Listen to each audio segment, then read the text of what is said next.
Oh là, c'est précis, hein. C'est précis, les gars. Comme mon chou de sa mère.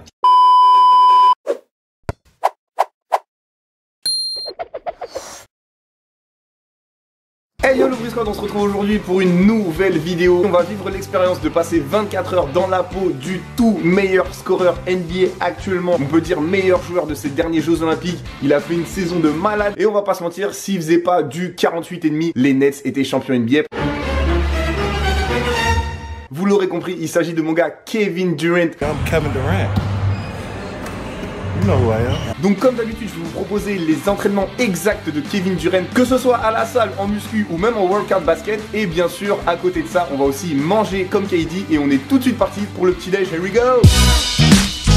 Je me suis renseigné un petit peu sur ce que mangeait Kevin Durant au petit-déj et en fait KD, il a un chef habituellement qui s'appelle Ryan Lopez et il a dit qu'en général KD mange pas mal de choses à base de flocons d'avoine. Des fois ça va simplement être des œufs et parfois aussi ce sera une omelette et il mange avec ça des fruits frais. Moi en plus, croyez-le ou non, mais à mon grand âge, je sais pas faire d'omelette, donc c'est un petit peu l'occasion d'apprendre. On va voir ce que ça donne. Here we go.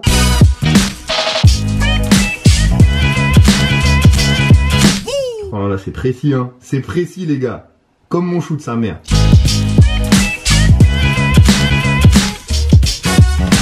Merde, fallait touiller. Oh, fallait touiller la D. Putain. Bon les gars, ça arrive. Même les meilleurs font des erreurs. Fallait touiller. C'est vrai que c'est pas facile de gérer avec la caméra et tout. On est parti, second try. Try again. Hey les gars, je suis de retour avec mon second try.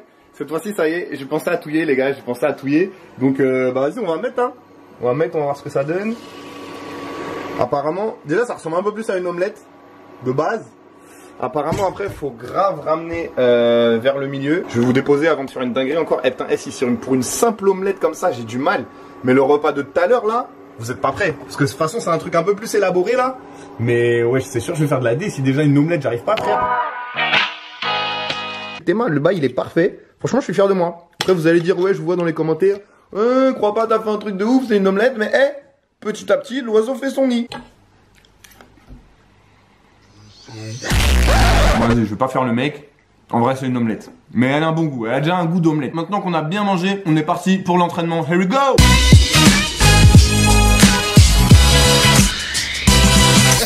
Voilà les gars, ça y est, on est à la salle. Il y a mon gars DBKN qui va pas tarder à me rejoindre. Comme vous l'avez vu, j'ai opté pour un drip avec un espèce de teddy, avec un petit peu toutes les équipes NBA. Je me suis mis en fonction du joueur dont on va s'entraîner aujourd'hui parce que vous savez KD, il a tendance à bon, my next chapter, on connaît hein.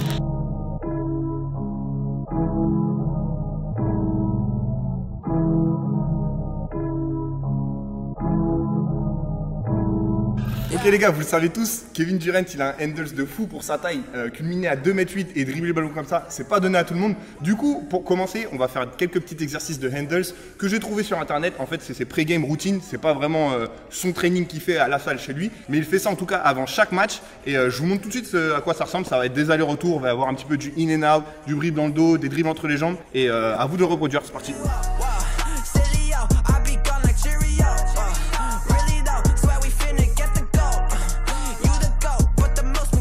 Ok, là on était sur le in and out enchaîné avec des dribbles dans le dos. Ensuite on a fait des dribbles dans le dos direct avec quelques petits pas chassés, histoire de pouvoir créer son espace comme aime le faire Kevin Durant.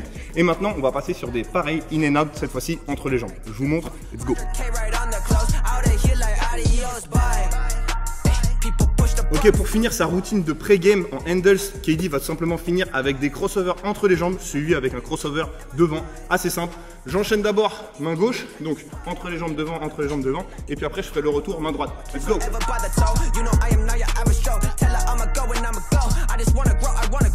Ok, donc les gars, pour moi ça paraît très simple comme dribble parce que c'est vrai que je suis, comparé à KD, je suis assez petit et j'ai l'habitude de dribbler.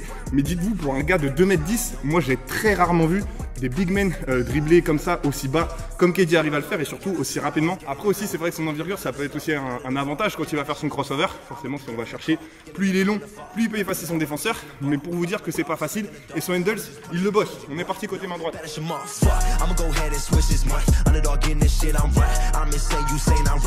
Ok les gars, maintenant qu'on s'est familiarisé avec le ballon en taffant un petit peu le handles, on va maintenant passer au shoot. Et il faut savoir que j'ai trouvé une vidéo datant de quand KD était en high school. C'est son coach de high school qui montre le workout. Donc en gros, il entraîne ses joueurs tout d'abord à la forme du tir. C'est vraiment quelque chose qu'on apprend en général pour les grands débutants du basket. Mais comme quoi, voilà, ça arrive aussi aux joueurs pros de le répéter. KD, avant chaque séance d'entraînement, c'est ce qu'il faisait, d'après son coach de high school en tout cas. Il détaillait la gestuelle du tir en plusieurs mouvements afin que le tir de KD et de ses autres joueurs soit clairement pur. Et on peut voir qu'aujourd'hui, ça a clairement porté ses fruits. Je vous montre tout de suite à quoi ça ressemble. Ok les gars, donc pour la première répétition, en vrai, on n'aura même pas besoin du ballon. Et le coach de KD, il explique qu'à chaque début d'entraînement, il les fait travailler sans ballon, juste à la gestuelle en 4 étapes. Donc d'abord, on va fléchir comme avant de prendre un tir. On met le bras bien devant en imaginant qu'il y a la balle au niveau de la main. On arme la main, pareil en imaginant qu'il y a le ballon. Et on finit son geste comme ça. Donc en 4 étapes, 1, 2, 3, 4. Ça paraît très simple et un petit peu bête. On a un petit peu l'air d'un clown quand on le fait. Mais en tout cas, c'est ce que KD faisait à chaque début d'entraînement. En tout cas, à chaque début de session shoot en high school. On le refait du coup. Et le but, ça va être vraiment de répéter cet exercice et de se familiariser avec. Donc, boum, boum, boum. Hop. Pour le step 2, on va faire la même chose, sauf que cette fois-ci, on va pouvoir commencer à armer des deux mains. Rappelez-vous, la main qui guide, je ne vais pas vous donner les sons de shoot, mais la main qui guide, vraiment, elle ne fait rien. Juste, elle suit le ballon pour le maintenir bien droit. On est parti. Donc, je fléchis, je prends le ballon, j'arme, je tire. Je fléchis, je le ballon, j'arme, je tire. Vous avez bien remarqué les gars, la main gauche, elle effectue aucun mouvement, elle est juste là pour supporter le ballon sur le côté pour pas que je dévie ma trajectoire. Troisième step maintenant, on va un petit peu mettre du rythme à tout ça, on va essayer de moins saccader tout ça. On va le faire en prenant nos appuis pour le tir, donc on va chaque fois faire gauche-droite pour un shooter droitier. Donc pour un shooter gaucher, ça fera droite-gauche. Je m'explique, ça fait je suis ici, je commence fléchi, je suis en position pour prendre mon tir, gauche-droite, j'attrape le ballon et je tire. Le coach de KD, il insiste vraiment que malgré qu'on ait pris les appuis arrière en avant, il ne faut pas atterrir en avant, ok? Il faut essayer de vraiment rester droit pour avoir un maximum d'équilibre sur son tir afin que le tir ne soit pas dévié par notre centre de gravité qui va un petit peu bouger dans l'espace, ok? Après ça, on peut essayer avec ballon. C'est parti. Je mets mes appuis, hop, hop, hop. Ok? À ce niveau-là, au début, on met la planche et après, on enlèvera.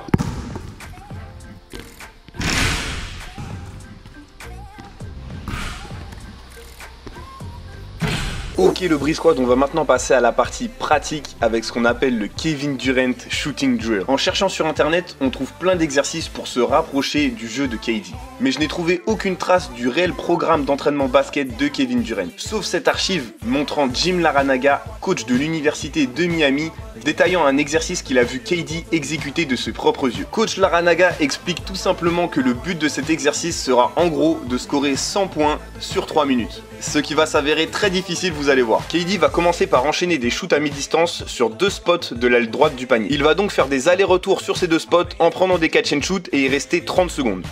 Une fois les 30 premières secondes passées, il va passer sur les mêmes 2 spots plus loin, à 3 points, et pareil, faire des catch and shoot en aller-retour. 30 secondes aussi. Après 1 minute de cet exercice, il va enchaîner ses allers-retours au niveau des elbows de la raquette, 30 secondes encore une fois, puis les mêmes spots symétriquement plus haut au niveau des 3 points.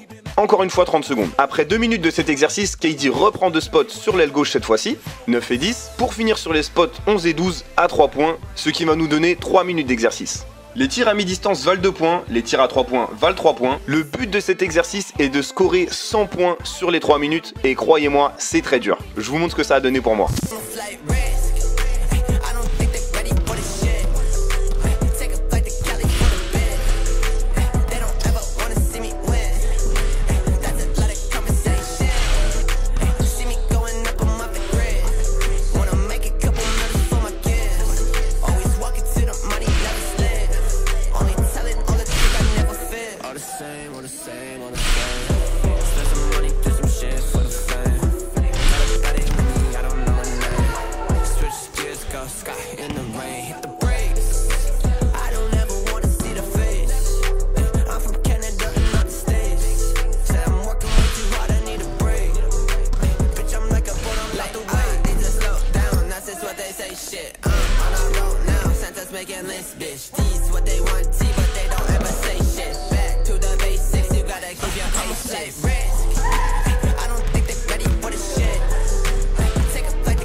Ok les gars, bon, fin de la première session, c'était compliqué, je vais pas vous mentir, 39, j'ai fait 39 sur 100, même pas sur 100, en vrai quand KD fait 100, moi j'en mets 39 points, donc c'est même pas la moitié de ce qu'il met pour vous dire le level à KD. Le but de l'exercice de base, c'est de prendre des tirs en mouvement, donc il est toujours en mouvement, il réceptionne le ballon dans le mouvement et il prend le tir même en mouvement.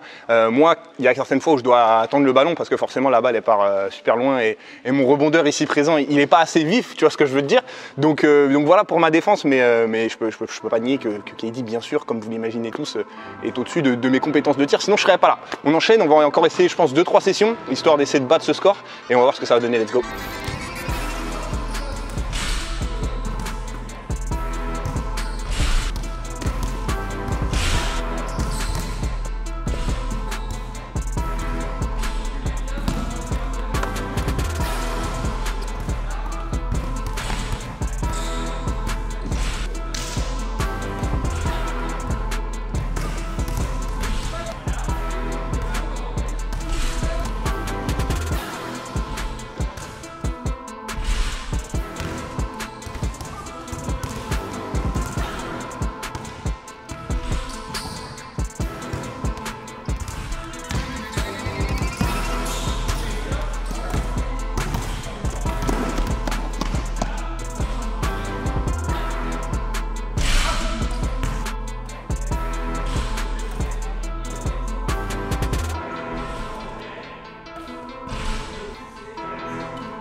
Ok les gars, c'est la fin de ce petit KD drill. Je vous invite carrément à le refaire chez vous. Vous allez voir que c'est beaucoup plus compliqué que ça en a l'air. En plus moi en fait je l'ai fait plusieurs fois de suite pour essayer de faire un meilleur score. Et en fait déjà une fois ça fatigue bien. Donc autant vous dire quand tu commences à le faire plusieurs séries, 2 fois, 3 fois, ça tue. Et vraiment je suis curieux de savoir votre score en 3 minutes. Mettez-le moi dans les commentaires. Franchement quand je pense que pour mon meilleur score j'arrive à faire seulement la moitié de ce que KD arrive à faire. Bon après encore une fois il a plusieurs rebondeurs et un passeur donc ça va plus vite. Et on va tout de suite maintenant passer au côté muscu. Normalement ça devrait aller parce que t'as vu KD il est pas balèze. Let's go. Ok les gars, on va maintenant passer à l'entraînement de force de Kevin Durant et vous allez voir que même s'il ne paraît pas si balèze, ses exercices sont loin d'être faciles. KD va commencer sa routine avec du Med Ball Single Leg Romanian Deadlift. Ouais je sais c'est un petit peu compliqué à comprendre mais en gros c'est un exercice de soulevé de terre, là il va le faire avec une medicine ball sur une jambe. Rappelez-vous que pendant la session de shoot je vous avais dit que pour ces tirs en déséquilibre, justement KD a besoin d'un équilibre incroyable et ça fait partie des exercices qui vont l'aider à bosser cet équilibre. Le deuxième exercice sera des Inverted Row on Physio Ball. En gros, ce sera des tractions australiennes avec les jambes placées sur un ballon de yoga. Comme vous pouvez le voir, ça a été assez compliqué pour moi, pourtant je sentais que j'avais la force nécessaire. La vraie difficulté de cet exercice, c'était de tenir sur le ballon. Troisième exercice, encore un exercice sur une jambe, vous l'avez compris, c'est encore pour travailler l'équilibre, c'est notamment ce qui va lui permettre de prendre ses petits fadeaway sur une jambe, comme il aime bien faire, un petit peu à la Dirk Nowitzki. Là, on va passer sur du single leg dumbbell to press. En gros, on va devoir soulever des haltères sur une jambe. Au passage, notez bien que votre jambe levée doit être perpendiculaire au sol, donc à 90 degrés. L'exercice suivant était aussi présent dans la routine workout de LeBron James.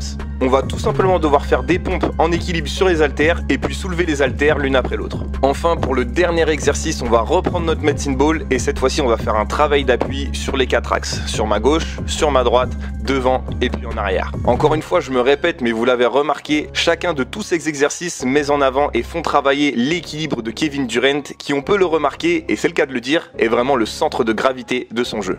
Bon, on est de retour du training, on va passer aux choses sérieuses si je puis dire. On est tout de suite parti, je vais commencer par découper mon oignon parce que c'est un des trucs que je sais que je maîtrise, t'as vu. Donc on va commencer par les choses qu'on maîtrise. Here we go. Alors un des repas préférés de KD avant les matchs en tout cas, c'est le saumon en fait avec un sauté d'épinards et de riz. C'est pas du tout encore une fois des trucs que j'ai pour habitude de manger. Donc c'est lourd parce que bah en vrai on va apprendre. Je suis un cuistot, la tête d'homme, je suis un cuistot. La tête d'homme, je suis un top chef carrément. Tu le sais ou pas?